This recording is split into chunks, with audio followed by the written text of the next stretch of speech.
Ever wonder how social media platforms are able to handle millions of user traffic with very little to no downtime?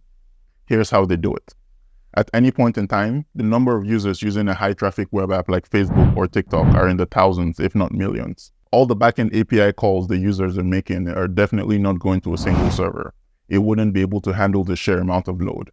Instead, these companies have multiple servers in a server farm to handle the load in a cost-effective and scalable manner. To evenly distribute the load and the network traffic across all the servers, they use load balancers.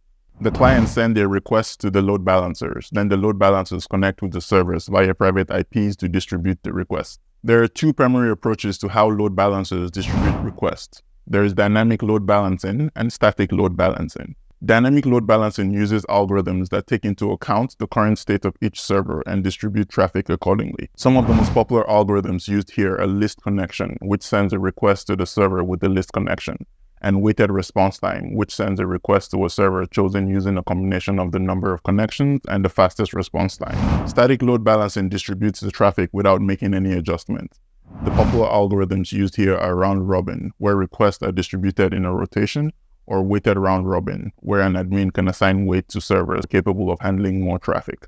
Load balancers also handle session persistence, which is a situation where a client needs to interact with the same server for the duration of a session to avoid performance issues or transaction failures. Load balancers are a great addition to high-traffic applications. If implemented correctly, they provide redundancy and flexibility to software systems and make them efficient and scalable.